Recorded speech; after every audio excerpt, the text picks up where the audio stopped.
So there are many different channels to run paid ads on, pay-per-click ads.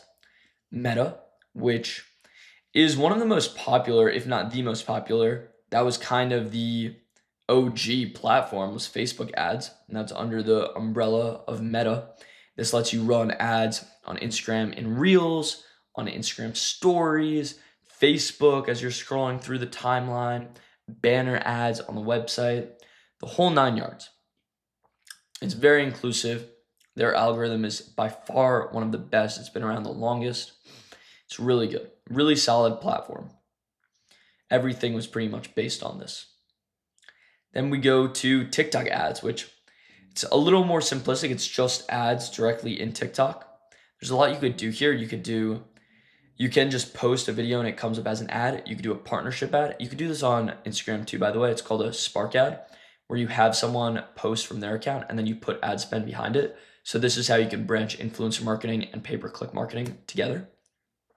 Apple search ads, which is not the first thing people think of when they think of search ads, or sorry, when they think of pay-per-click ads in general. But Apple search ads is actually really, really overlooked. There's a lot of potential there for new apps. It's basically just bidding on keywords. But the reason it's so good is because it is the only platform where the attribution is one-to-one. Apple has all these privacy rules that really stop you from knowing exactly where your users came from, knowing how profitable each channel was. Apple search ads is the one exception. In that platform, you can know, and therefore it's a great one to run on because there's very little, if any, uncertainty if it's profitable. It's also easy to set up, and we'll get into that. Google ads. Google ads, there are a bunch of different ways to run Google ads. There are search ads, search term ads.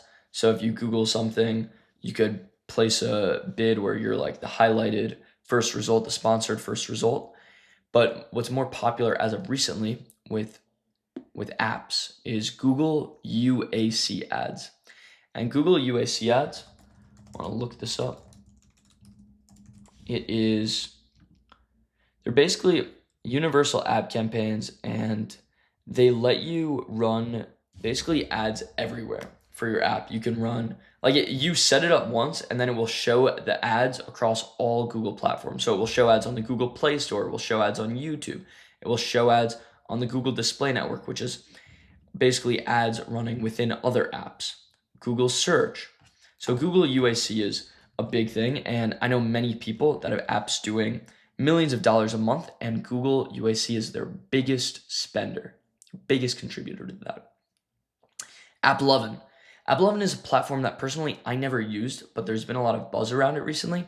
There's some rumors like you have to be spending at least $30K a day in order to get on the platform.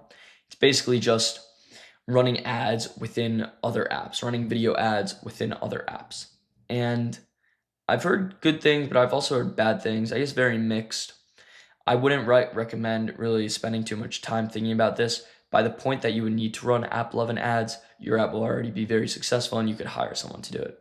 And by the way, I do want you guys to take into account something, is that with Cal AI, so we initially started out with influencer marketing exclusively. And then we decided, hey, okay, we know there's big opportunity with paid ads as well. So we're going to keep doing what we're best at, influencers. And then let's use an agency on the side to run our ads. And so we did that. It worked out decently well. We were spending a few $1,000s a day profitably. But then with pretty much anything, I'm very against agencies long term. They're good for short term sometimes, but not long term. We decided we want to really start scaling this. And agencies, they move too slow for our pace. Number one rule of business, speed.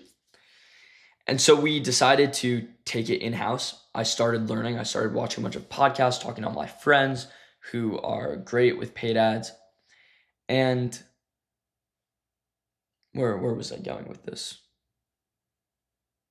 Oh, well, we started running again, and there are a lot of ups and downs with paid ads, some of the biggest problems come from the smallest things. Generally, once you're set up, you're good to go and scale.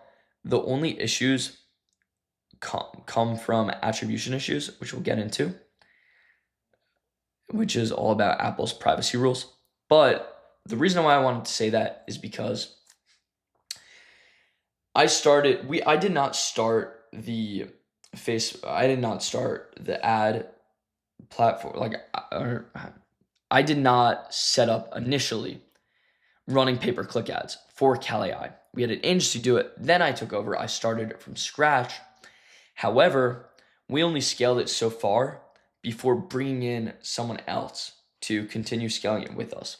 And that's something you should honestly keep in mind for every section is you only need to know up to a certain point where you're making enough money where you could then hire someone to replace you. And that's basically what we did. We just waited until we were making enough where it made sense to bring someone on and the ads were going to pay for their salary. And so I'm going to teach you enough where you could get to that point. However, I'm definitely not a master at this. I'm definitely not the best in the world. I know how to get it going. I know how to hire some of the best in the world once you have it going. But keep in mind, this is going to be pretty high level. We're going to go through all the principles, strategies, and we'll also talk about how you should hire someone, at what point you should hire someone to. So the last one here is Snapchat ads. And Snapchat ads, we've run them once. They weren't profitable for us. We're going to try them again. I think we may have jumped the gun, haven't done enough testing. But it's Snapchat stories or Snapchat spotlight. As you're scrolling through, you can see ads. For some people, it's very profitable. Very profitable. It's a channel that most people don't actually look into. So your CPMs, well, I don't know why I put that in quotes, CPM, your cost per 1,000 views is relatively inexpensive.